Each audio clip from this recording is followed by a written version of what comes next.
أشهد أن لا إله إلا الله وحده لا شريك له وأشهد أن محمدا عبده ورسوله أما بعد فأعوذ بالله من الشيطان الرجيم بسم الله الرحمن الرحيم الحمد لله رب العالمين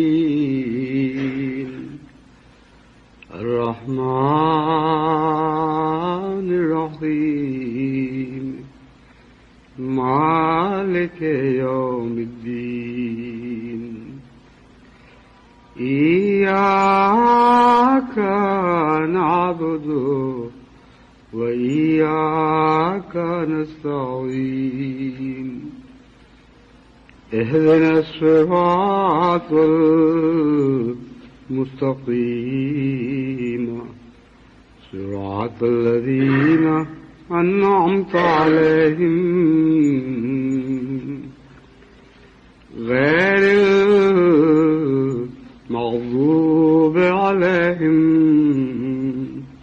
ولا الضالين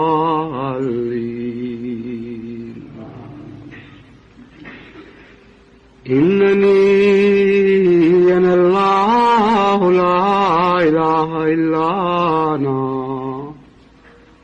لا إله إلا أنا فاعبدني وأقم الصلاة لذكري طه آیت 15. یہ آیت جو میں نے ابھی تلاوت کی ہے اننی انا اللہ لا الہ الا انا فاعبدنی، اس میں خدا تعالی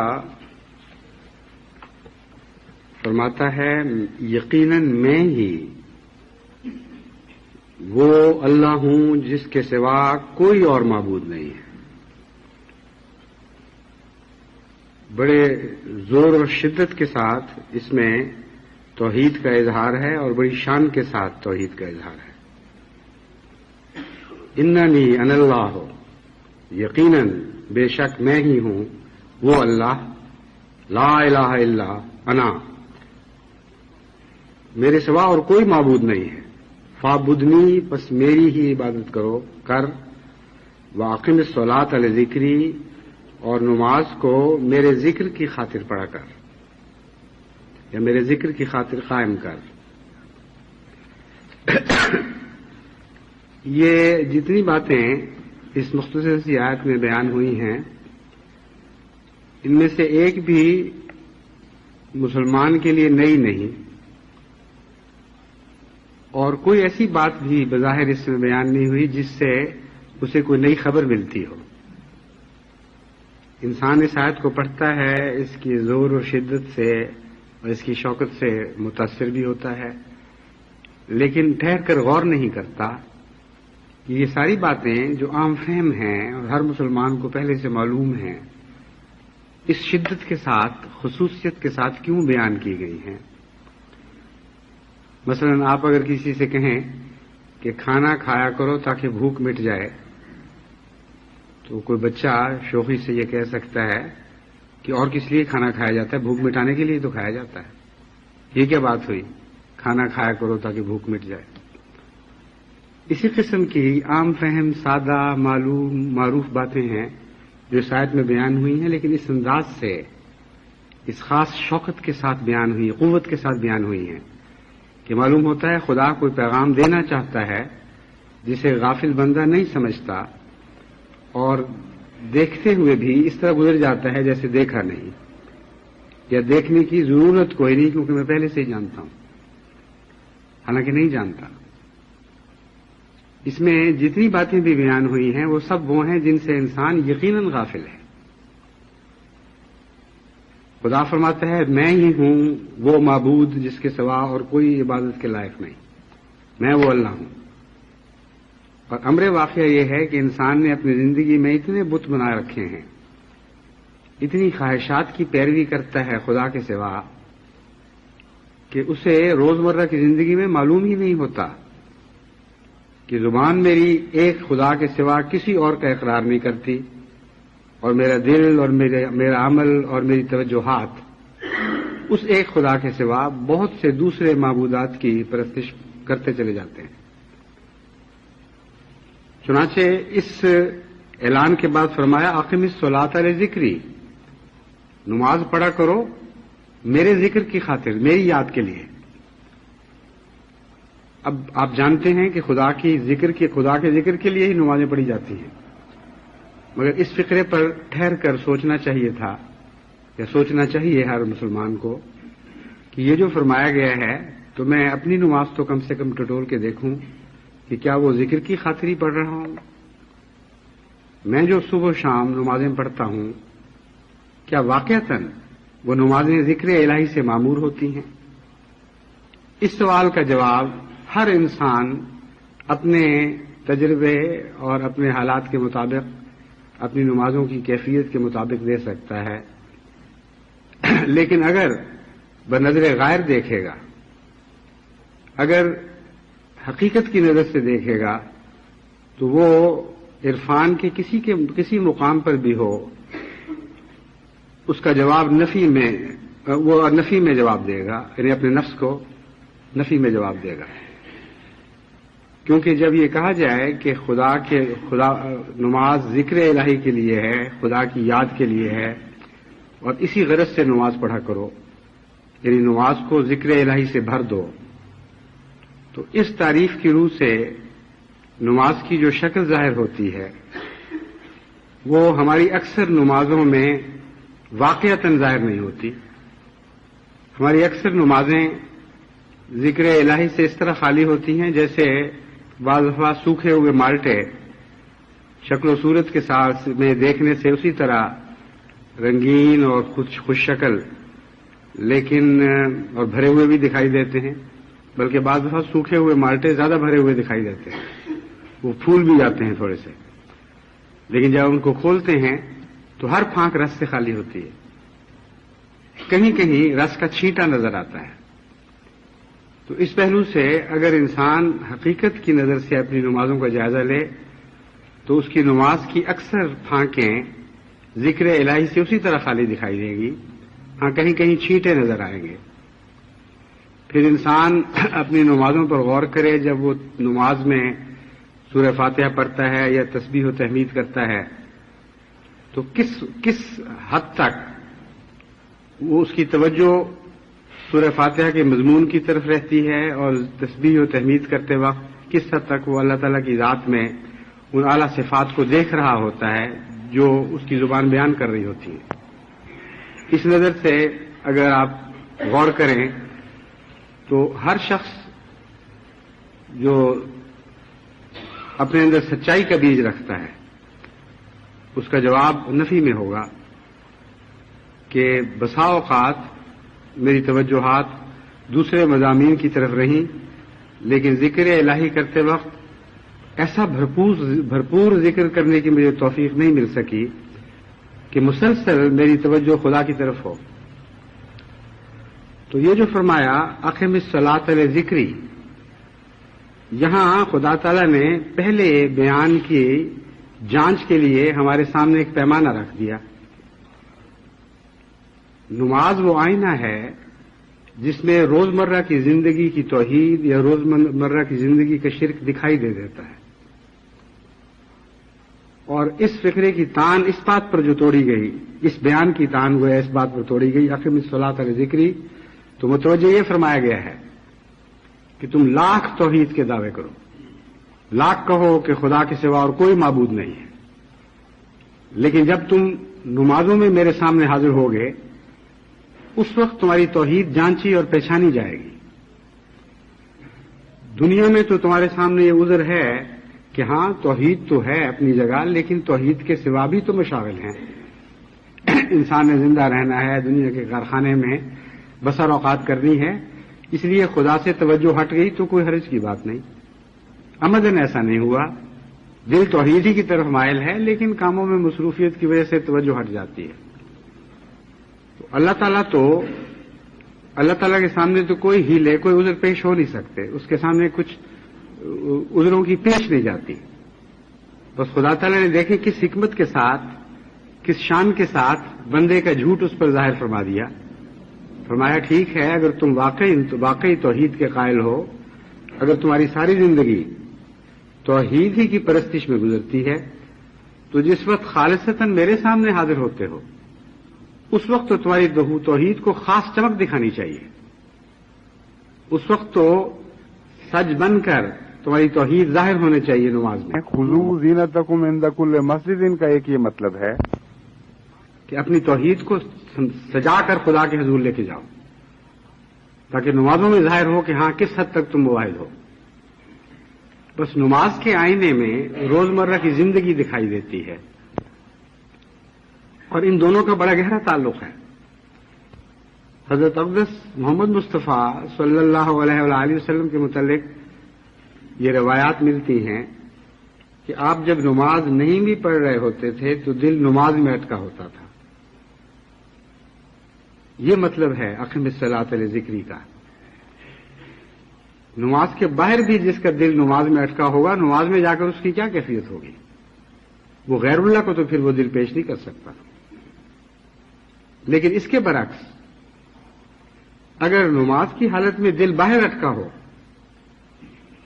تو پھر ایسے شخص کا توحید کا دعویٰ خام تو ہو سکتا ہے، اسے ہم جھوٹا نام ہی کہیں، تو یقیناً یہ تسلیم کرنا ہوگا کہ اس کی توحید میں بہت سی کمی رہ گئی ہے، بہت حد تک خام ہے، اور اسے خود اس کا علم نہیں.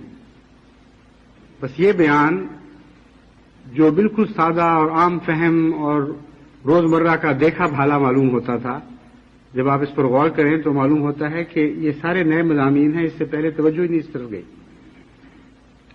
بس اس پہلو سے آپ اب اپنی نمازوں کو دوبارہ دیکھیں کہ حضرت اقدس محمد مصطفیٰ صلی اللہ علیہ وآلہ وسلم کا دل نماز سے باہر رہتے ہوئے نماز میں اٹکا ہوتا تھا، اور ہمارا دل نماز میں رہتے ہوئے نماز سے باہر اٹکا ہوتا ہے. اور امر واقعہ یہ ہے کہ ہر انسان کا دل ہر روز کسی نہ کسی آویزش کی جگہ لٹک جایا کرتا ہے، اٹک جایا کرتا ہے. جس طرح آپ کوئی چیز کسی کھوٹی سے لٹکاتے ہیں، روزمرہ کی زندگی میں نے تجربہ کیا ہے کہ ہر انسان اس دن کسی نہ کسی لذت سے اپنا دل لٹکا دیتا ہے، اور وہ اس کے اس دن کا معراج ہوتا ہے.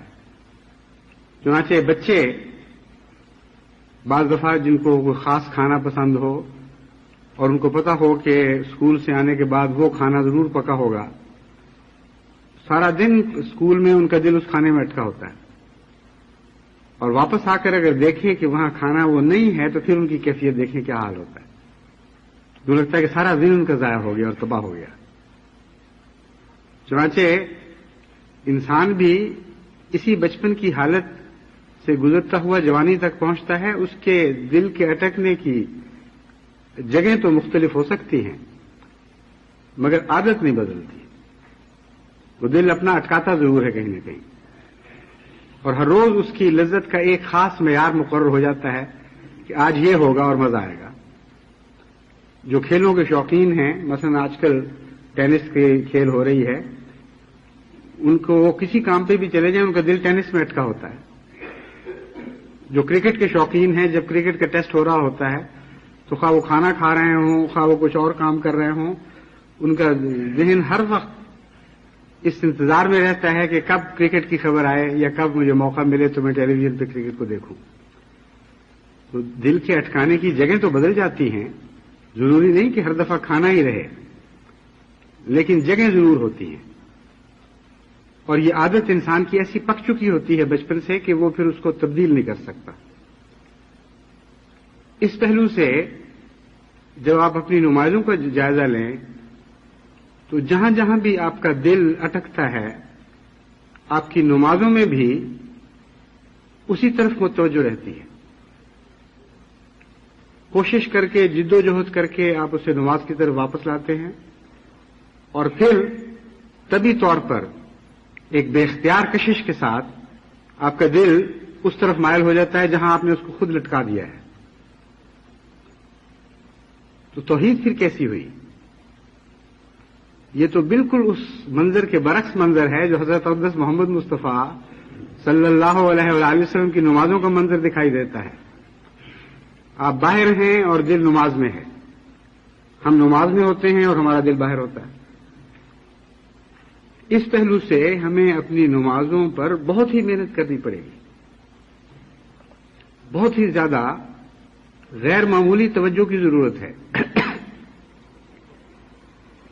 اور اس توجہ سے پہلے، جیسا کہ میں نے پچھلے خطبے میں بھی بیان کیا تھا، ہمیں نمازوں کو ظاہری طور پر قائم کرنے کے لیے تو ایک محنت کرنی پڑے گی. بہرحال جن کی نمازوں کا وجود قائم ہو جائے اپنی ظاہری شکل میں، ان کے اندر تو رس بھرنے کی باتیں سوچی جا سکتی ہیں، مگر جن کے ہاں ظاہری وجود ہی قائم نہ ہوا ہو، اس میں رس کیا بھریں گے؟ اس کی کیفیت کو تبدیل کرنے کے لیے کوشش کیا کریں گے؟ منصوبہ کیا بنائیں گے؟ اس لیے بہت سے مراحل ہیں جماعت احمدیہ کو درپیش ہیں، اور وہ ابھی ابتدائی حالت میں ہیں. نمازیں بہت سی منازل سے گزرنے کے بعد پھر اس مقام تک پہنچتی ہیں جہاں پھل پکا کرتے ہیں، اور ان پھلوں کو شیرینی نصیب ہوتی ہے، اور ان کی لذت پھر روح کے لیے غذا کا موجب بنتی ہے اور سرور کا موجب بنتی ہے.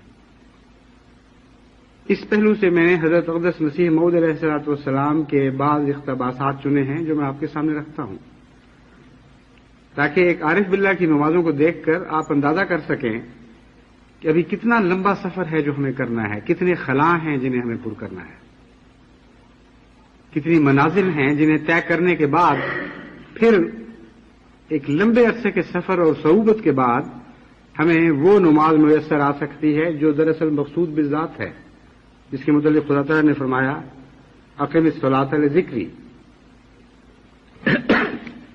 لیکن ان اقتباسات سے پہلے میں اسی آیت میں جو خدا تعالیٰ نے ہمارے لیے حل پیش فرمایا ہے اس کے متعلق آپ کے سامنے کچھ مزید بیان کرنا چاہتا ہوں. جب آپ حضرت مسیح موعود علیہ الصلوۃ والسلام کے اقتباسات سنیں گے تو اکثر سننے والوں کے دل دہل جائیں گے، اور اکثر سننے والے جو تقویٰ کا بیج رکھتے ہیں اور اپنی حالت سے باخبر ہیں، وہ یہ سوچنے پہ مجبور ہو جائیں گے کہ یہ نمازیں تو ہمارے بس کی نہیں، یہ تو اتنی بلند ہیں اور اتنی مشکل ہیں کہ اگر نماز یہ ہے تو پھر ہم پتہ نہیں کیا پڑھتے ہیں. دلوں میں خوف پیدا ہوگا. اس لیے اگرچہ اس خوف سے متعلق بھی حضرت مسیح موعود علیہ الصلوۃ والسلام کے اپنے الفاظ میں اس کا حل میں آپ کے سامنے رکھوں گا، لیکن میں سمجھتا ہوں کہ اس آیت میں اس کا حل موجود ہے. اقم الصلاۃ لذکری میں جو لفظ ذکر ہے، اس میں نمازوں کو آسان کرنے کی کنجی موجود ہے. ذکر سے مراد ہے یاد. اللہ تعالیٰ فرماتا ہے میری یاد کی خاطر نماز پڑھا کرو، یعنی جب تم نماز میں حاضر ہو تو مجھے یاد کیا کرو. اور اگر آپ نماز کے ظاہری قشر، یعنی اس کے جو ظاہری چھلکا سا یا خول ہے نماز کا، اس سے گھبرا نہ جائیں اور یہ نہ سوچیں کہ جتنی جلدی اس خول سے میں باہر آؤں اتنا بہتر ہے تاکہ کچھ آزادی کے سانس لوں. تو پھر کیا کریں؟ یہ اس کا حل ہے جو اس آیت میں پیش کیا گیا ہے. فرمایا ہے جتنی دیر تم نماز کی حالت میں ہو، یہ یاد رکھو کہ صرف لفظ پڑھنا مقصد نہیں ہے، اللہ کی یاد مقصد ہے.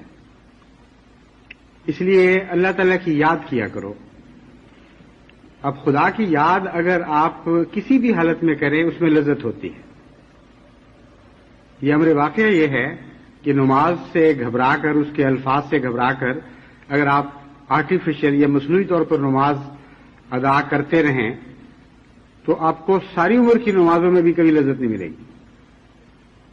اگر آپ یہ سمجھیں کہ ایک فارمیلٹی ہے، ایک رسم ہے جس میں سے ہم نے گزرنا ہے، اور جو الفاظ ادا کرنے ہیں گویا کہ یہ ٹکسالی کے الفاظ ہیں، الفاظ ادا ہوئے اور نماز کا حق ادا ہو گیا اور چھٹی مل گئی. تو اس حالت کی نمازیں اگر 1000 برس بھی آپ پڑھتے رہیں تو آپ کو کوئی مزہ نہیں آئے گا. لیکن اگر باشعور طور پر اپنی نماز میں خدا کی یاد داخل کرنے کی کوشش کریں تو نماز کے ہر لفظ میں خدا کی یاد کی کھڑکی آپ کو مل سکتی ہے، اور ہر لفظ خدا کی یاد کی کوئی نہ کوئی کھڑکی کھولتا ہوا آپ کو دکھائی دے گا. پھر آپ اسی نماز میں سے وہی الفاظ پڑھتے ہوئے ہر روز ایک نئے خدا کا نظارہ کر سکتے ہیں. ذکر کی تعیین نہیں فرمائی گئی کہ میرا ذکر کیا کرو. اس کی وجہ یہ ہے کہ ذکر ہر انسان کی کیفیت کے مطابق بدلتا رہتا ہے، ہر انسان کی اپنی حالت کے مطابق بدلتا رہتا ہے، ہر انسان کے شعور، اس کے علم، اس کے ذاتی تجارت کے لحاظ سے بدلتا رہتا ہے، اور پھر جس کیفیت میں سے وہ گزر رہا ہے اس کے نتیجے میں بھی ذکر کا مضمون بدلتا رہے گا. فرمایا جس طرح کہ تم ہو، جس حال میں تم ہو، اس حال کی نسبت سے خدا کا تصور باندھو. اب آپ جب کہتے ہیں سبحان رب العظیم تو 3 کھڑکیاں اس میں کھلی ہیں ذکر کی، اور ہر کھڑکی سے آپ مختلف خدا کا تصور باندھ سکتے ہیں. مختلف ایک ہی خدا کے مختلف نظارے کر سکتے ہیں.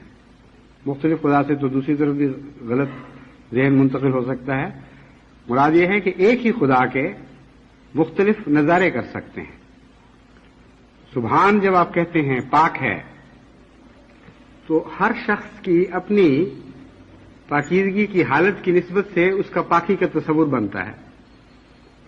فکر ہر کس بقدر ہمت ہے، اس ہر شخص کے تصور کی چھلانگ اس کی اپنی ہمت، اس کی طاقت اور اس پلیٹ فارم کی اونچائی سے پر منحصر ہے جہاں وہ کھڑا ہے.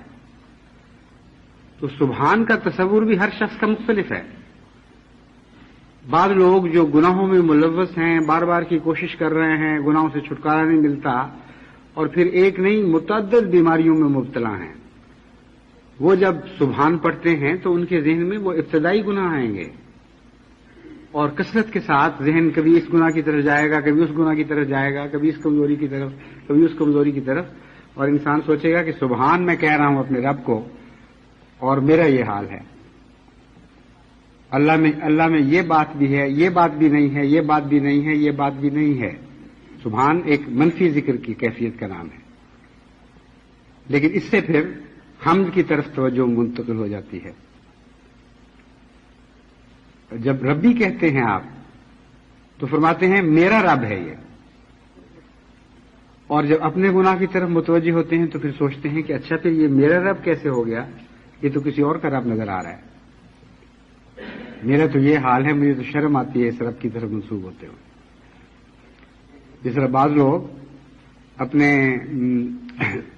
کسی بری حالت میں پکڑے جائیں تو اپنے ماں باپ کا نام ظاہر کرتے ہوئے شرماتے ہیں. وہ نہیں بتانا چاہتے کہ وہ کس کے بیٹے ہیں یا کس خاندان سے تعلق رکھتے ہیں. بعض دفعہ بڑے بڑے معروف لوگوں کے بچے کسی جرم میں پکڑے جاتے ہیں تو جاسوسوں کو بڑی تحقیق کے بعد پتہ کرنا پڑتا ہے کہ وہ ہیں کون. ان کو یہ ڈر ہوتا ہے کہ اخباروں میں چھپ جائے گا، شہرت تشہیر ہو جائے گی اور ہمارے خاندان کی بدنامی ہوگی. تو یہاں اس طرح تشہیر کا تو سوال نہیں، ایک راز ہے خدا اور بندے کے درمیان. لیکن ایک سچا بندہ جب سبحانہ کے مضمون پہ غور کرتا ہے تو بہت سی باتیں اس کو ایسی معلوم ہوتی ہیں جن کے نتیجے میں ربی کہنے کے وقت اس کے وجود کو ایک شدید جھٹکا محسوس ہوتا ہے. وہ اچانک سوتا ہوا بیدار ہو جاتا ہے کہ اچھا میرا رب، اور اگر واقعی میرا رب ہے تو پھر مجھے کچھ نہ کچھ اس کے لیے کرنا پڑے گا، ورنہ میرے رب کہنے سے تو میرا رب نہیں بن جائے گا، یہ تو مجھے کوئی اور رب معلوم ہوتا ہے. پھر عظیم کا لفظ آپ کو بتاتا ہے کہ میں نے جو گناہ کیے ہیں میں نے اپنے نظر میں عظمتوں کے تصور باندھے ہیں اپنے لیے، اور میں ان کی پیروی کر رہا ہوں. جب میں خدا کی بات کرتا ہوں تو اس کی عظمت کا تصور مختلف ہے میرے تصور سے. حالانکہ عظیم تو خدا ہے، وہ اس لیے عظیم ہے کہ ان برائیوں سے پاک ہے. میں ان برائیوں میں رہتے ہوئے عظیم بننے کی کوشش کر رہا ہوں. تو عظمتوں کے تصور میں جو اختلاف پیدا ہو جاتے ہیں وہ انسان کے سامنے آ کھڑے ہوتے ہیں اور انسان اپنی سوچوں میں نئی تبدیلیاں پیدا کرنے پر مجبور ہو جاتا ہے. لیکن ذکر کی نیت سے اگر نماز میں داخل ہو تو پھر یہی نہیں بے شمار ایسے مواقع ہیں جن میں انسان اپنے اپنے رنگ میں اپنی اپنی کیفیت کے مطابق اللہ تعالیٰ کی یاد کر سکتا ہے. پھر غم کی حالت کی یاد اور ہوتی ہے، خوشی کی حالت کی یاد ہوتی ہے اور ہوتی ہے. غم کی حالت میں تو ہم عموماً خدا کی طرف جھکتے ہی ہیں، خوشی کی حالت میں نسبتاً بہت کم جھکتے ہیں، اور صرف خدا کے شکور بندے ہیں جو اس وقت خدا تعالیٰ کی یاد میں مصروف ہوتے ہیں. لیکن اگر ہر انسان موحد ہو تو پھر خواہ غم ہو خواہ خوشی ہو لازماً اسے خدا کی طرف جھکنا پڑے گا، بے اختیار وہ خدا کی طرف جھکے گا، کیونکہ موحد کا مطلب یہ ہے کہ اس کے سوا ہے ہی کوئی نہیں، اور جائے گا کہاں پھر. حضرت مسلم موعود اپنے ایک مصرے میں فرماتے ہیں، میں تیرا در چھوڑ کر جاؤں کہاں، چین دل آرام جہاں پاؤں کہاں، اور در ہے ہی کوئی نہیں تو میں کہاں تلاش کروں گا. کوئی ہوتا تو خیال بھی آتا کہ چلو یہاں نہیں وہاں چلے جائیں. تو توحید اور ذکر کا گہرا تعلق ہے. توحید آپ کو ذکر کی طرف دھکیلتی ہے اور ذکر آپ کے اندر توحید کی نئی شان پیدا کرتا ہے، توحید کے نئے عرفان آپ کو بخشتا ہے.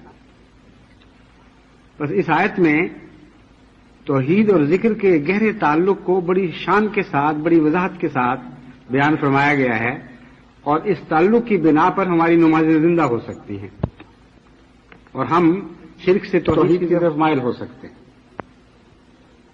اس لیے ڈرنے کی ضرورت نہیں ہے. نمازوں کے متعلق جو عظیم الشان کیفیات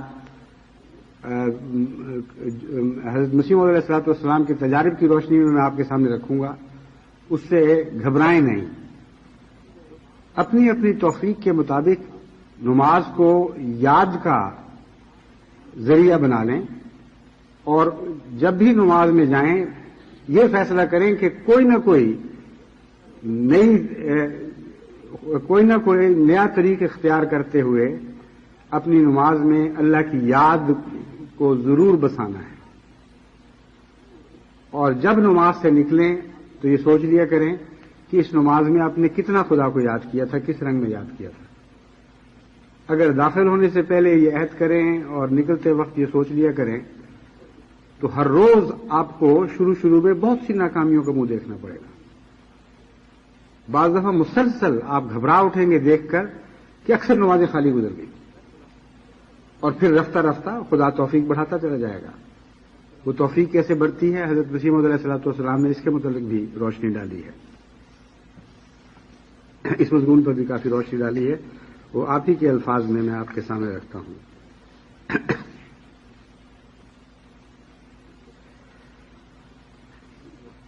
فرماتے ہیں جب انسان کی دعا محض دنیاوی امور کے لیے ہو تو اس کا نام صلاۃ نہیں. یہ بہت ہی اہم نقطہ ہے سمجھنے والا، کیونکہ بہت سے لوگ بارہا مجھے لکھتے ہیں کہ ہم نے تو فلاں ضرورت کے لیے بہت ہی نمازیں پڑھ لی، بہت رو کے دعائیں کی ہیں، کوئی خود نہیں سنتا خدا. بعض بچے جو اسکول امتحان دے رہے ہیں آج کل وہ بھی لکھتے ہیں کہ ہم نے تو پوری نمازیں شروع کی ہوئی ہیں امتحان کی خاطر اور بڑی دعائیں کرتے ہیں مگر خدا کوئی نہیں سنتا. بالکل نہیں، آپ کو وہم ہے کہ خدا سنتا ہے. حضرت مسیح علیہ السلام فرماتے ہیں جب انسان کی دعا محض دنیاوی امور کے لیے ہو تو اس کا نام صلاۃ نہیں، لیکن جب انسان خدا کو ملنا چاہتا ہے اور اس کی رضا کو مد نظر رکھتا ہے، اقیم الصلاۃ لذکری کی یہ تفسیر ہے، اور ادب، انکسار، تواضع اور نہایت محویت کے ساتھ اللہ تعالیٰ کے حضور میں کھڑا ہو کر اس کی رضا کا طالب ہوتا ہے، تب وہ صلاۃ میں ہوتا ہے. اصل حقیقت دعا کی وہ ہے جس کے ذریعے سے خدا اور انسان کے درمیان رابطہ، تعلق بڑھے یہی دعا ہے کہ اللہ تعالیٰ کا قرب حاصل کرنے کا ذریعہ ہوتی ہے اور انسان کو نامعقول باتوں سے ہٹاتی ہے۔ اصل بات یہی ہے کہ انسان رضائے الہی کو حاصل کرے، اس کے بعد روا ہے کہ انسان اپنی دنیاوی ضروریات کے واسطے بھی دعا کرے۔ یہ اس واسطے روا رکھا گیا ہے کہ دنیاوی مشکلات بعض دفعہ دینی معاملات میں حارج ہو جاتے ہیں، خاص کر خامی اور کچپنے کے زمانہ میں یہ امور ٹھوکر کا موجب بن جاتے ہیں۔ سلاد کا لفظ پرسوز معنی پر دلالت کرتا ہے، جیسے آگ سے سوزش پیدا ہوتی ہے ویسی ہی گدازش دعا میں پیدا ہونی چاہیے۔ پھر آپ فرماتے ہیں نماز کیا چیز ہے؟ نماز اصل میں رب العزت سے دعا ہے جس کے بغیر انسان زندہ نہیں رہ سکتا اور نہ عافیت اور خوشی کا سامان مل سکتا ہے۔ جب خدا تعالیٰ اس پر اپنا فضل کرے گا اس وقت اسے حقیقی سرور اور راحت ملے گی۔ اس وقت سے اس کو نمازوں میں لذت اور ذوق آنے لگے گا، جس طرح لذیذ غذاؤں کے کھانے سے مزہ آتا ہے۔ جس طرح لذیذ غذاؤں کے کھانے سے مزہ آتا ہے اسی طرح پھر گریہ و بکا کی لذت آئے گی، اور یہ حالت جو نماز کی ہے پیدا ہو جائے گی۔ اس سے پہلے جیسے کڑوی دوا کو کھاتا ہے تاکہ صحت حاصل ہو، اسی طرح اس بے ذوقی نماز کو پڑھنا اور دعائیں مانگنا ضروری ہے۔ بہت سے لکھنے والے مجھے بارہا یہ لکھتے ہیں کہ ہمیں نماز میں مزہ نہیں آ رہا، پھر فائدہ کیا نماز کا؟ نماز میں خدا کی طرف دل نہیں لگ جاتا تو پھر اب نماز فائدہ کیا ایسی نماز کا؟ بعض یہاں تک بھی لکھ دیتے ہیں کہ ہم نے نماز چھوڑ دی، اب کوئی فائدہ نہیں، کیونکہ بیچارے مریض ہیں، ان کو اپنی کیفیت کا پتہ نہیں، اپنی بیماری کی شناخت بھی نہیں، اس لیے وہ نہیں جانتے کہ کیا کرنا چاہیے۔ حضرت مسیح موعود علیہ الصلوۃ والسلام کو خدا نے مسیحا بنایا تھا اس زمانے کے لیے۔ آپ جو حضرت مسیح موعود علیہ الصلوۃ والسلام کہتے ہیں تو سوچتے ہی نہیں کہ آپ کی بیماریوں کی شفا کی خاطر خدا نے بھیجا ہے۔ مسیحا کے نسخے دیکھیں گے تو شفا پائیں گے، خالی مسیحا کہنے سے تو شفا نہیں پا جائیں گے۔ اس لیے حضرت مسیح موعود علیہ الصلوۃ والسلام کی تحریروں کو ایک طبیب حاذق کی تحریروں کے طور پر پڑھا کریں، پھر آپ حیران ہوں گے کہ کتنے نسخے ہیں۔ میں تو حیران رہ جاتا ہوں حضرت مسیح موعود علیہ الصلوۃ والسلام کی تحریروں میں نسخوں کے انبار دیکھ کر، یعنی ایک نسخہ نہیں ہے، دو نسخے نہیں ہیں، جس طرح بیاضیں لکھی جاتی ہیں بعض بیماریوں پر، اس طرح ایک ایک بیماری کے متعلق حضرت مسیح موعود علیہ الصلوۃ والسلام نے اتنے مختلف نسخے بیان فرما دیے ہیں کہ ان سب کو اکٹھا جب انسان پڑھتا ہے تو سمجھتا ہے کہ سارا بوجھ ہی میری ذات پر آ پڑا ہے، میں کیسے یہ سارے نسخے استعمال کر لوں گا۔ لیکن امر واقعہ یہ ہے کہ مریض کے مرض کی تشخیص کے مطابق نسخے مختلف ہوتے ہیں، اور حضرت مسیح موعود علیہ الصلوۃ والسلام میرے اور آپ کے صرف معالج نہیں تھے، وہ سارے زمانے کے معالج بنا کے بھیجے گئے تھے۔ اس تمام زمانے کے لیے مسیح تھے اور امام الزمان تھے۔ اس لیے آپ کی کتب میں، آپ کی تحریروں میں بے شمار مختلف قسم کے آپ کو نسخے ملیں گے۔ آپ کا کام ہے اپنے لیے مناسب حال نسخہ چنیں، اور پھر آپ کو جب آپ کہیں گے مسیح موعود تو بڑا مزہ آئے گا کہ ہاں واقعی اس مسیحا سے میں نے بھی شفا پائی ہوئی ہے۔ تو آپ فرماتے ہیں اس بے ذوقی نماز کو پڑھنا اور دعائیں مانگنا ضروری ہے۔ کیسا عمدہ کلام ہے۔ ایک شخص جو عارف باللہ نہ ہو وہ کہے گا لعنت پڑے اس نماز پہ، چھوڑو اس نماز کو، اس نماز پڑھنے کا کیا فائدہ؟ لیکن آپ جانتے ہیں کہ اسی نماز میں سے پھر وہ نماز حاصل ہوگی، اسی کی کوک سے وہ نماز پیدا ہوگی جو اس وفا کے نتیجے میں خدا کے انعام کے طور پر ملتی ہے کہ مزہ نہیں بھی آ رہا، ایک کوفت بھی ہو رہی ہے، بظاہر مصیبت پڑی ہوئی ہے، لیکن ایک وفا شعار بندہ پھر بھی اس نماز کو چھوڑنے پر تیار نہیں۔ وہ خوش قسمت ہیں اس مجلس میں جو گر پڑ کے جا پہنچے. وہی کیفیت ان لوگوں کی ہو جاتی ہے. پھر شروع میں گرتے پڑتے ہیں, مصیبت میں مبتلا دکھائی دیتے ہیں, اٹھا جاتا نہیں, نیند کا غلبہ ہے, پھر بھی زور لگا کے اٹھتے ہیں. اس وقت بظاہر ان کی نماز نہیں ہوتی, لیکن اللہ تعالیٰ اس حالت کو جانتا ہے. اگر وہ وفا کے ساتھ, سچے جذبے کے ساتھ اس حالت پر قائم رہیں تو حضرت مسیح موعود علیہ الصلوۃ والسلام فرماتے ہیں کہ اسی سے پھر خدا تعالیٰ سچی نماز پیدا کر دے گا. اس بے غور و ذوقی کی حالت میں یہ فرض کر کے کہ اس سے لذت اور ذوق پیدا ہو, یہ دعا کرے کہ اے اللہ تو مجھے دیکھتا ہے کہ میں کیسا اندھا اور نابینا ہوں. کیسا عجیب کلام ہے, تو مجھے دیکھتا ہے کہ میں کیسے اندھا اور نابینا, میں تجھے نہیں دیکھ رہا, لیکن یہ شعور ضرور رکھتا ہوں کہ تو مجھے دیکھتا ہے, اور میں اس وقت بالکل مردہ حالت میں ہوں. میں جانتا ہوں کہ تھوڑی دیر کے بعد مجھے آواز آئے گی تو میں تیری طرف آ جاؤں گا, اس وقت مجھے کوئی روک نہ سکے گا, لیکن میرا دل اندھا اور ناشناسا ہے. تو ایسا شعلہ نور اس پر نازل کر کہ تیرا انس اور شوق اس میں پیدا ہو جائے. تو ایسا فضل کر کہ میں نابینا نہ اٹھوں اور اندھوں میں نہ جامل ہوں. جب اس قسم کی دعا مانگے گا اور اس پر دوام کرے گا تو وہ دیکھے گا کہ ایک وقت اس پر آئے گا کہ اس بے ذوقی کی نماز میں ایک چیز آسمان سے اس پر گرے گی جو رقت پیدا کر دے گی.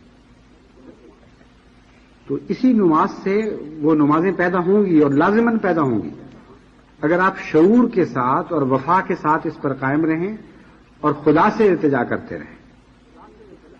اور اگر آپ غفلت کی حالت میں باہر لٹکے ہوئے دل کی طرف دیکھتے رہیں گے کہ کب نماز سے فارغ ہوں اور میں وہاں مزے کی جگہ پہ پہنچوں, تو پھر یہ نمازیں 10,000 برس بھی پڑیں گے تو کوئی فرق نہیں پڑے گا. یہ نسخہ ہے جو حضرت مسیح موعود علیہ الصلوۃ والسلام نے ہم بیماروں کے لیے لکھا ہے, اس لیے ہمیں اس سے استفادہ کرنا چاہیے. پھر حضرت مسیح موعود علیہ الصلوۃ والسلام فرماتے ہیں نماز خدا کا حق ہے, اسے خوب ادا کرو اور خدا کے دشمن سے مداہنہ کی زندگی نہ برتو. وفا اور صدق کا خیال رکھو. اگر سارا گھر غارت ہوتا ہو تو ہونے دو, مگر نماز کو ترک مت کرو. بعض لوگ جو نمازی ہوں اور ان کی بیویاں نمازی نہ ہوں یا بچے نمازی نہ ہوں, ان کے لیے بڑے مسائل پیدا ہو جاتے ہیں. وہ گھر میں نماز پڑھتے ہیں اور لوگ ناشنا, اپنے گھر میں بچے ناشنا نظروں سے ان کو دیکھتے ہیں, اجنبی نظروں سے دیکھتے ہیں کہ یہ جاہل پتہ نہیں کہاں سے ہمارے گھر میں آ گیا ہے. اور بعض دفعہ ایسے لوگ اس تبصرے کو جو خاموش ہو یا زبان سے کیا گیا ہو زیادہ دیر برداشت نہیں کرتے, پھر وہ سستی دکھاتے ہیں, پھر وہ کمزوری دکھاتے ہیں. بعض عورتیں بھی مجھے اس قسم کی باتیں لکھتی ہیں کہ ہم نمازیں پڑھتی ہیں, ہمارا خامن ہمارا مذاق اڑاتا ہے, بے پرواہ ہے, کوئی اس کو دنیا کے سوا کوئی ہوش نہیں ہے, اس کی وجہ سے ہماری نمازوں پر برے اثر پڑ رہے ہیں. وہ کیوں پڑھتے ہیں؟ اس لیے کہ وہ اس تنقید کی کچھ وقت دیتی ہیں اور سمجھتی ہیں کہ کچھ نہ کچھ اس تنقید کرنے والے کا میں لحاظ کروں, کچھ اس کی خاطر اپنی نمازوں میں کمی کر دوں. کچھ اس قسم کے خیالات اٹھتے ہوں گے جس کی وجہ سے پھر نمازیں کمزور پڑ جاتی ہیں. حضرت مسیح موعود علیہ الصلوۃ والسلام کو کیسے وہ یہ خیال آیا؟ کس قسم کے بھی گھر ہیں وہ جو نماز پڑھنے سے بعد ہو سکتا ہے غارت ہو جائیں, گھروں کا امن اٹھ جائے, فساد شروع ہو جائیں. جب تک خدا کی طرف سے یہ عرفان نصیب نہ ہوا ہو, حضرت مسیح موعود علیہ الصلوۃ والسلام کے ذہن کے کسی گوشے میں بھی یہ خیال نہیں آ سکتا. مگر چونکہ خدا نے آپ کو معالج مقرر فرمایا تھا, اس لیے خود ہی ہر قسم کے مریضوں کے علاج کے نسخے بھی عطا فرما رہا تھا. آپ فرماتے ہیں وفا اور صدق کا خیال رکھو. اگر سارا گھر غارت ہوتا ہو تو ہونے دو, مگر نماز کو ترک مت کرو. کوئی دنیا کا مولوی اس قسم کی بات سوچ ہی نہیں سکتا کہ اگر نماز سے سارا گھر غارت ہوتا ہو, وہ تو کہے گا یہ تو نعوذ باللہ کلمہ کفر ہے کہ نماز سے گھر غارت ہوتا ہو. لیکن اس کو ان کچھوں کی خبر نہیں ہے. وہ عرفان باللہ نہیں رکھتا، اس لیے وہ ان باریک اسرار سے واقف نہیں ہے۔ حضرت مسیح علیہ السلام فرماتے ہیں ایک اور بھی بیماری ہے، بعض لوگ نماز پڑھتے ہیں، تھوڑی دیر کے بعد ہی وہ سمجھتے ہیں کہ اس نماز کے نتیجے میں ہمیں کچھ ملنا چاہیے، اگر وہ نہیں ملتا تو پھر وہ نماز سے بددل ہونا شروع ہو جاتے ہیں۔ اور ایسے بھی لوگ ہیں جن کو نماز پڑھنے کے دوران جب وہ نمازیں شروع کرتے ہیں مثلاً نہیں اگر کوئی ابتلا آ جائے تو وہ سمجھتے ہیں نماز کی نحوست ہے۔ ان لوگوں کا بھی ذکر حضرت مسیح علیہ السلام فرماتے ہیں، اور فرماتے ہیں وہ کافر اور منافق ہیں جو کہ نماز کو منحوس کہتے ہیں اور کہا کرتے ہیں کہ نماز کے شروع کرنے سے ہمارا فلاں فلاں نقصان ہوا ہے۔ نماز ہرگز خدا کے غضب کا ذریعہ نہیں، جو اسے منحوس کہتے ہیں ان کے اندر خود زہر ہے، جیسے بیمار کو شیرینی کڑوی لگتی ہے ویسے ہی ان کو نماز کا مزہ نہیں آتا۔ یہ دین کو درست کرتی ہے، اخلاق کو درست کرتی ہے، دنیا کو درست کرتی ہے۔ نماز کا مزہ دنیا کے ہر ایک مزے پر غالب ہے۔ لذات جسمانی کے لیے ہزاروں خرچ ہوتے ہیں اور پھر ان کا نتیجہ بیماریاں ہوتی ہیں۔ کیسا عظیم کلام ہے، کیسا عارفانہ کلام ہے، دین پر بھی نظر ہے، دنیا پر بھی نظر ہے، اور ان دونوں کے رابطوں پر بھی گہری نظر ہے۔ فرماتے ہیں کہ تم یہ کیوں نہیں سوچتے کہ دنیا کی لذتوں پر تم ہزاروں روپے خرچ کرتے ہو، جس قدر توفیق خرچ کرتے چلے جاتے ہو، اور خوب جانتے ہو کہ ان لذتوں کی پیروی کے بعد پھر مصیبتیں ہیں، پھر بیماریاں ہیں، پھر کئی قسم کے بد نتائج ان سے پیدا ہوتے ہیں۔ فرمایا یہ مفت کا بہشت ہے، یعنی نماز جو اسے ملتا ہے۔ قرآن شریف میں 2 جنتوں کا ذکر ہے، ایک ان میں سے دنیا کی جنت ہے اور وہ نماز کی لذت ہے۔ اب یہ غور طلب بات ہے کہ اگر اس دنیا میں جنت نصیب نہ ہوئی ہو تو اس دنیا میں پھر جنت نہیں ملے گی۔ بخشش اور چیز ہے، لیکن جو لذتوں سے محرومی ہے وہ پھر بھی اپنی جگہ قائم رہ جاتی ہے، اور یہ ایک ایسی بیماری ہے جس کی طرف متوجہ ہونا چاہیے۔ ابھی چند دن کی بات ہے، ایک ہمارے گھر دوست تشریف مہمان تھے، انہوں نے کہا کہ مجھے تو آم میں کوئی بھی مزہ نہیں آتا بالکل، میں تو برداشت ہی نہیں کر سکتا، یعنی آم بدبودار چیز لگتی ہے۔ اور اسی طرح بعض اور پھلوں کے نام لیے کہ مجھے یہ بھی برا لگتا ہے اور یہ بھی برا لگتا ہے۔ تو کسی اور نے کہا کہ جب خدا لذتوں سے محروم رکھے تو کیا کر سکتا ہے انسان؟ جب خدا اپنی نعمتوں سے کسی کو محروم رکھے تو کیا کر سکتا ہے؟ یہ جو دنیاوی نعمتیں ہیں ان میں آپ جانتے ہیں کہ جب نعمت کی لذت نہ پیدا ہو تو بے اختیاری کی کیفیت ہوتی ہے، ناراضگی نہ بھی ہو تب بھی محرومی ہے۔ تو وہ لوگ جن کو اس دنیا میں ذکر الہی کی لذت نصیب نہیں ہے، یہ ان کا وہم ہے کہ اس دنیا میں ذکر الہی کی لذت مل جائے گی، یعنی جنت مل جائے گی۔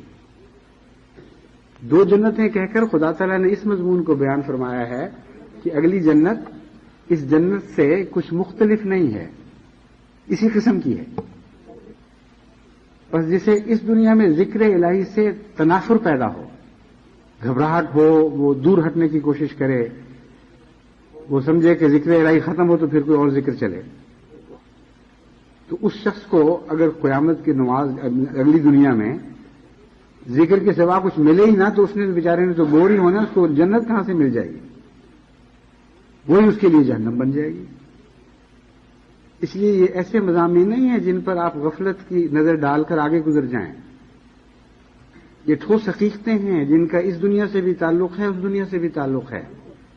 اگر آپ ان پر غور نہیں کریں گے اور آنکھیں بند کر کے زندگی بسر کر دیں گے تو ہو سکتا ہے آپ کو محسوس بھی نہ ہو کہ آپ نے کیا کھو دیا ہے، اور پھر اتنا وقت گزر چکا ہو کہ اس کے بعد پھر وقت تھوڑا رہ جائے، پھر نماز کی لذت حاصل کرنے کے لیے جو زمانہ درکار ہے وہ زمانہ میسر نہ رہے۔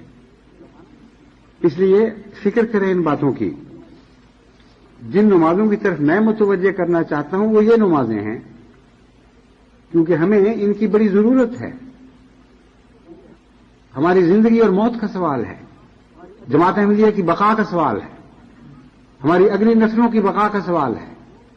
ہم اس صدی کے جوڑ پہ جا پہنچے ہیں جہاں ایک صدی کی صفات دوسری صدی میں منتقل ہونے والی ہیں. اگر آج ہم بے نمازی رہے تو اس جوڑ سے پھر آگے نمازیں نہیں گزر سکتی. پھر ایک بے نماز نسل آگے آنے والی ہے. جوڑوں کو تو دوہرے رنگ میں مضبوط کیا جاتا ہے. اس لیے خصوصیت کے ساتھ نمازوں کی طرف توجہ کریں تاکہ اس صدی کا اس صدی کے ساتھ جو جوڑ ہو اس جوڑ کو باندھنے والی چیز نماز بن جائے. ہر جوڑ کی مضبوطی کے لیے کوئی مسالہ استعمال کیا جاتا ہے, کسی خاص میٹل کو وہاں مضبوطی کے ساتھ لگا دیا, زائد پیوست کر دیا جاتا ہے. تو نماز کے ذریعے اپنی اس صدی کا بندھن دوسری صدی کے ساتھ قائم کریں. اور اگر اس طرف ہم متوجہ ہو جائیں تو اگرچہ وقت بہت تھوڑا ہے اور میں سمجھتا ہوں کہ جتنا وقت باقی رہ گیا اس میں بے نمازی بچوں کو نمازی بنانا, بے نمازی خامنوں کو نمازی بنانا, بے نمازی بیویوں کو نمازی بنانا, بے نمازی بھائیوں اور بہنوں کو, بیٹوں اور بیٹیوں کو نمازی بنانا بہت بڑا کام پڑا ہوا ہے. اور پھر نمازی بناتے ہی اس طرح متوجہ کرنا کہ یہ تو ابھی صرف خول تمہیں ملا ہے, اسے ابھی تم نے بہت کچھ بھرنا ہے. اس میں کئی رنگ دینے ہیں, کئی خوشبوئیں عطا کرنی ہیں, کئی لذتیں اس میں بھرنی ہیں. کتنی بڑی محنت کا کام ہے. تو بہت تھوڑا سا وقت رہ گیا ہے. لیکن اگر درد دل پیدا کریں, اگر خدا کی محبت میں محو ہو کر اس کے پیار کی خاطر یہ کام شروع کریں, رسمی طور پر نہیں بلکہ ذکر الہی کو پیش نظر رکھتے ہوئے, اور پھر اسی سے مدد مانگیں اور اس طرح دعائیں کریں جس طرح حضرت مسیح موعود علیہ الصلوۃ والسلام نے سکھائی ہیں. اپنی بے بسی, بے چارگی کا اظہار کریں, اپنے اندھے پن کا اظہار کریں اور کہیں کہ میں تو بھٹک گیا اس دنیا میں, کوئی چارہ نہیں رہا سوائے تیری رہنمائی, تیری ہدایت کے. اپنی رہنمائی کا عصا ہمارے ہاتھ میں تھما دے تاکہ جب تک نظر نہیں آتا ہم اسے ٹیک ٹیک کر اس سے رستے ٹوڑ کر چلنا تو شروع کریں. خدا سے بصیرت مانگیں, خدا سے نور مانگیں, تو خدا کے فضل کے ساتھ یہ کام آسان ہو جائیں گے. دعا میں بہت بڑی طاقت ہے. بارہا میں نے یہ تجربہ کیا ہے, بے انتہا میں نے اپنی ذات میں یہ مشاہدہ کیا ہے کہ باوجود توجہ کے بسا اوقات انسان دعا سے غافل ہو کے نقصان اٹھا جاتا ہے, اور اچانک جب دعا کا خیال آتا ہے تو مشکل کام آسان ہو جاتے ہیں. بعض دفعہ اتنے کام اکٹھے ہو جاتے ہیں کہ آدمی سوچ بھی نہیں سکتا کہ ایک دن میں یہ کام ہو سکتے ہیں, اور الجھا رہتا ہے آدمی کہ کس طرح میں اب اس کام کو سمیٹوں. اچانک دعا کی طرف توجہ پیدا ہو جاتی ہے کہ اے خدا تو وقت کا مالک ہے, تو آسان کر دے, تھوڑے وقت میں زیادہ کام بھر دے. اور یوں لگتا ہے کہ جس طرح کام اس طرح سمٹ گئے ہیں کہ تھوڑی سی جگہ میں بھرنے کے باوجود جگہ باقی رہ گئی ہے. تو خدا میں بے شمار قدرتیں ہیں. دعا کے ذریعے ان قدرتوں سے خدا کا بے قدرت بندہ بھی استفادہ کر سکتا ہے. اپنے آپ کو بے قدرت مانیں اور تسلیم کریں اور خدا کی قدرتوں سے تعلق جوڑنے کی کوشش کریں دعا کے ذریعے. پھر دیکھیں کہ کس طرح اللہ تعالیٰ آپ کے کاموں میں, آپ کے منصوبوں میں, آپ کے اعمال میں برکت بھر دیتا ہے. تو یہ کام جو نماز اور ذکر الہی کا کام ہے, یہ بھی دعا کے بغیر ہونا ممکن نہیں ہے. اس لیے ہر ماں باپ کا فرض ہے, ہر وہ باشعور انسان جس تک میری آواز پہنچتی ہے, وہ اپنے اوپر یہ فرض کر لے کہ نماز کے معاملے میں اس نے خدا سے ضرور دعا مانگنی ہے اور خدا کی مدد حاصل کرتے ہوئے اپنے گرد و پیش نماز کے معیار کو بڑھانے کی کوشش کرنی ہے.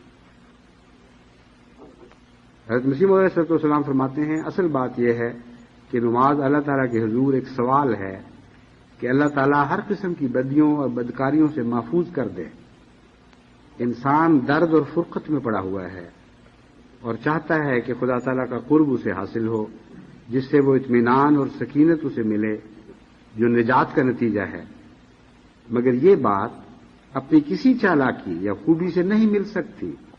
جب تک خدا نہ بلاوے یہ جا نہیں سکتا جب تک وہ پاک نہ کرے، یہ پاک نہیں ہو سکتا۔ بہتیرے لوگ اس پر گواہ ہیں کہ بارہا یہ جوش طبیعتوں میں پیدا ہوتا ہے کہ فلاں گناہ دور ہو جاوے جس میں وہ مبتلا ہیں، لیکن ہزار کوشش کریں دور نہیں ہوتا، باوجود ہی کہ نفس لوامہ ملامت کرتا ہے لیکن پھر بھی لغزش ہو جاتی ہے۔ اس سے معلوم ہوا کہ گناہ سے پاک کرنا خدا تعالی ہی کا کام ہے، اپنی طاقت سے کوئی نہیں ہو سکتا۔ ہاں یہ سچ ہے کہ اس کے لیے صحیح کرنا ضروری امر ہے، یعنی ہاتھ توڑ کے نہ بیٹھ رہے، کوشش اور جد و جہد کرتا رہے۔ صحیح کرنا ضروری امر ہے، غرض وہ اندر جو گناہوں سے بھرا ہوا ہے اور جو خدا تعالی کی معرفت اور قرب سے دور جا پڑا ہے، اس کو پاک کرنے اور دور سے قریب کرنے کے لیے نماز ہے۔ اسی ذریعے سے ان بدیوں کو دور کیا جاتا ہے اور اس کی بجائے پاک جذبات بھر دیے جاتے ہیں۔ یہی سر ہے جو کہا گیا ہے کہ نماز بدیوں کو دور کرتی ہے، یا نماز فحشاء اور منکر سے روکتی ہے۔ پھر نماز کیا ہے؟ یہ ایک دعا ہے جس میں پورا درد اور سوزش ہو، اسی لیے اس کا نام صلاۃ ہے، کیونکہ سوزش اور فرقت اور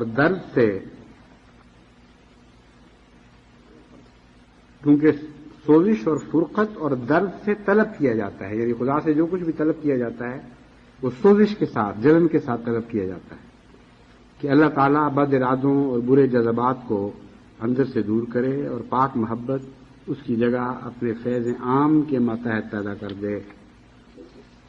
پھر حضرت مسیح موعود علیہ السلام فرماتے ہیں، دعا وہ اکسیر ہے جو ایک مشت خاک کو کیمیا کر دیتی ہے، اور وہ ایک پانی جو اندرونی غلاظتوں کو دھو دیتا ہے۔ اس دعا کے ساتھ روح پگھلتی ہے اور پانی کی طرح بہہ کر آستانہ حضرت احدیت پر گرتی ہے۔ وہ خدا کے حضور میں کھڑی بھی ہوتی ہے اور رکوع بھی کرتی ہے اور سجدہ بھی کرتی ہے، اور اسی کی ذل وہ نماز ہے۔ یعنی حضرت مسیح موعود علیہ السلام فرماتے ہیں کہ دعا میں انسانی روح کا قیام، اس کا رکوع، اس کی سجدہ کا ظاہر نماز ہے، اس کا ذل ہے، یعنی اس کا عکس جو ظاہر میں پیدا ہوتا ہے وہ نماز ہے۔ اس میں سوچنے والی بات یہ ہے کہ بسا اوقات روشنی باہر سے آتی ہے اور اندر سایہ کرتی ہے، لیکن وہ جو روشنی دل سے پیدا ہوتی ہے اس کا سایہ باہر گرتا ہے۔ تو حضرت مسیح موعود علیہ السلام نے یہ نقشہ پیش فرمایا ہے کہ اندر روح ہے جو قیام کر رہی ہے اور دعا کے لیے کھڑی ہو جاتی ہے، اس کا ذل نماز کا قیام ہے۔ بس اگر وہ اندر کی روح موجود نہ ہو تو وہ قیام بے معنی ہو جاتا ہے۔ اگر وہ حقیقتاً سایہ ہے کسی اندرونی روشنی کا پھر تو وہ حقیقت ہے، لیکن اگر اندرونی روشنی کوئی موجود نہیں تو ظاہری نماز بھی غائب ہو جائے گی نظر سے، یعنی خدا کی نظر میں اس کی کوئی قیمت نہیں رہے گی، ایک فرضی وجود بن جائے گی۔ تو فرماتے ہیں کہ وہ نماز نہ خدا کے حضور میں روح کھڑی ہے، وہ رکوع بھی کرتی ہے، سجدہ بھی کرتی ہے، اور اس کی ذل وہ نماز ہے جو اسلام نے سکھائی ہے۔ اور روح کا کھڑا ہونا یہ ہے کہ وہ خدا کے لیے ہر ایک مصیبت کی برداشت اور حکم ماننے کے بارے میں مستعدی ظاہر کرتی ہے۔ اب یہ غور کریں اس بات پر کہ اگر قیام کو زندہ کرنا ہے اور نماز کے قیام کو، تو اس کے لیے کون سی کوشش کرنی پڑے گی؟ اس کے لیے نماز سے باہر کی حالت کو نماز کے مطابق بناتے رہنے کی کوشش کرنا ہوگی۔ اور جہاں تک قیام کا تعلق ہے، حضرت مسیح موعود علیہ السلام کا پیغام یہ ہے کہ باہر کے وقت نماز کے علاوہ بھی ہر مصیبت کی برداشت اور خدا کا حکم ماننے سے متعلق اپنے آپ کو تیار کر رکھا کرو. ہر وقت یہ فیصلہ کرو دل میں کہ خدا کی طرف سے جو بھی ابتلا آئے، جو بھی مشکل پڑے، میں رضا کے ساتھ اس پر قائم رہوں گا. اس کا نام قیام ہے روح کا. اور اس کا رکوع یعنی جھکنا یہ ہے کہ وہ تمام محبتوں اور تعلقوں کو چھوڑ کر خدا کی طرف جھک آتی ہے. اور یہ چیز روزمرہ کی زندگی میں پہلے ظاہر ہوتی ہے، پھر نماز میں آتی ہے. یہ ہے وہ مضمون جس کو غور سے سمجھنا ضروری ہے. اگر باہر کی دنیا میں آپ کے تعلقات خدا کے سوا ہر غیر سے رہیں تو نماز میں داخل ہونے کے بعد یہ کیفیت بدل نہیں سکتی. پھر ویسی ہی آپ کی نماز بنے گی. اس لیے حضرت مسیح علیہ الصلوۃ والسلام فرماتے ہیں کہ وہ نماز تمہاری بے رکوع رہے گی، اس میں کبھی رکوع نہیں آئے گا، خواہ جتنی دفعہ مرضی تم جھکو، جس میں دنیا کی محبتوں اور تعلقوں سے تم جدا نہیں ہو سکے. پھر وہ جھکنا کیا ہے خدا کے حضور؟ وہ ایک ظاہری طور پر کمر کا خم تو کہلا سکتا ہے، مگر جس کو خدا رکوع قرار دیتا ہے وہ رکوع نہیں بنتا. اور اس کا سجدہ یہ ہے کہ وہ خدا کے آستانے پر گر کر اپنے تئیں بکلی کھو دیتی ہے. یعنی کامل انکسار خدا کے حضور اور کامل خشوع و خضوع اور اپنے نفس کو خدا کے حضور میں بالکل مٹا دینا، اس کا نام سجدہ ہے. بس جس حد تک آپ اپنی روزمرہ کی زندگی میں اپنے نفوس کو مٹاتے ہیں اور اپنے اندر عاجزی اور انکسار پیدا کرتے ہیں اور خدا کے سامنے اپنے آپ کو لاشائے محض دیکھتے ہیں، اس حد تک آپ کا نماز کا سجدہ بنے گا. کیونکہ حضرت مسیح علیہ الصلوۃ والسلام فرماتے ہیں کہ یہ سجدہ سایہ ہے اس اندرونی حالت کا.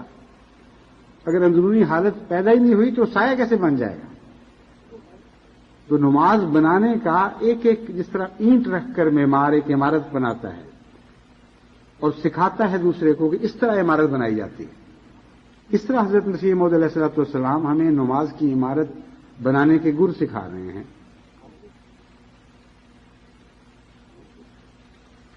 بس میں جماعت سے توقع رکھتا ہوں کہ وہ ضرور نماز کی طرف ایک باشعور حالت کے ساتھ متوجہ ہوگی.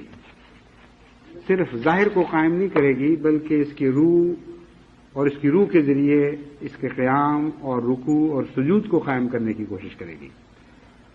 اور اپنے گھروں میں یہ تذکرے کیے جائیں گے، اپنے بیوی بچوں عزیزوں سے ان باتوں پر گفتگو کی جائے گی، انہیں پیار سے سمجھایا جائے گا اور اپنی نماز کی خصوصیت سے نگرانی کی جائے گی. اب نگرانی جب تک شروع نہیں کرتے اس وقت تک آپ کو پتہ ہی نہیں لگنا کہ یہ کیا باتیں ہیں. جب اپنی ذاتی تجربوں سے گزریں گے، اپنی نماز کی خالی حالت کو دیکھیں گے، طبیعت میں گھبراہٹ پیدا ہوگی، خوف پیدا ہوگا اور شعور بیدار ہوگا، ایک نیا شعور وجود میں آئے گا. تب آپ کو پتہ چلے گا کہ یہ کیا باتیں تھیں جو میں نے حضرت مسیح موعود علیہ الصلوۃ والسلام کے الفاظ میں آپ کے سامنے رکھی ہیں. جیسا کہ میں نے پہلے بھی کہا تھا، آخر پر میں یہ یاد دہانی کرانا چاہتا ہوں کہ اس عظیم الشان تاریخی مباحثے کا جس کا چیلنج تمام احمدیوں کی نمائندگی میں نے تمام دنیا کے مکذبین اور مکفرین کو دیا ہے، نماز سے بھی ہے اور بہت گہرا تعلق نماز سے ہے. حضرت مسیح موعود علیہ الصلوۃ والسلام کو 3 فروری 1906 کو ایک ایسی رات الہام ہوا جبکہ بادل نہایت زور سے گرج رہے تھے اور خدا تعالیٰ کی ایک رنگ میں بیرونی طور پر گہری تجلی کا نظارہ تھا. اس وقت حضرت مسیح موعود علیہ الصلوۃ والسلام کو الہام ہوا، اٹھو نمازیں پڑھیں اور قیامت کا نمونہ دیکھیں. بس اگر آپ دنیا کو بیدار کرنے کے لیے اور احمد جدید کی طرف متوجہ کرنے کے لیے خدا تعالیٰ سے ایک ایسا عظیم الشان نشان چاہتے ہیں کہ دنیا قیامت کا نمونہ دیکھے اور حضرت مسیح موعود علیہ الصلوۃ والسلام کی سچائی روز روشن کی طرح ظاہر ہو جائے اور سارے اندھیرے جو تکذیب کے پھینکے جا رہے ہیں وہ سارے چھٹ جائیں. جس طرح سورج چڑھتا ہے تو رات کے لیے بھاگنے کے سوا مقدر کچھ نہیں رہتا. اسی طرح حضرت مسیح موعود علیہ الصلوۃ والسلام کی تکذیب میں جتنا ظلم پھیلایا جا رہا ہے، جتنی تاریکیاں پھیلائی جا رہی ہیں، خدا سے ایسا نشان مانگیں جو سورج کی چڑھا چڑھے اور ان تاریکیوں کا تار فوت بکھیر کے رکھ دے۔ وہ کیسے حاصل ہوگا؟ الہامن خدا تعالیٰ نے خود بیان فرما دیا ہے، یہ وہ طریق ہے۔ اٹھو، نمازیں پڑھیں اور قیامت کا نمونہ دیکھیں۔ بس میں امید رکھتا ہوں کہ ویسے بھی اس صدی کے اختتام پر سب سے زیادہ قابل توجہ عمر نماز ہی تھی، اور اسی کی طرف میں نے متوجہ کرنا تھا۔ یہ عجیب خدا تعالیٰ کی طرف سے تصرف ہوا ہے کہ ساتھ ہی کیونکہ مبالغے کا چیلنج دے دیا گیا ہے، اور ان دونوں کے تعلق کو خود خدا نے رویا کے ذریعے بھی مجھے سمجھا دیا کہ اگر مبالغے کو عظیم الشان طریق پر کامیاب کرنا چاہتے ہو تو نمازوں کی طرف جماعت کو متوجہ کرو، اور پھر اس الہام کی طرف بھی توجہ پھیر دی کہ اس کا بھی اسی سے تعلق ہے۔ اس لیے میں خصوصیت کے ساتھ جماعت کو ایک دفعہ پھر تاکید کرتا ہوں کہ اس سال کو بشدت عبادت الہی کا سال بنا دیں، جو ذکر الہی سے معمور ہو اور جس میں ہم خدا کی یاد کی لذتیں پائیں۔ اللہ کرے کہ ایسا ہی ہو۔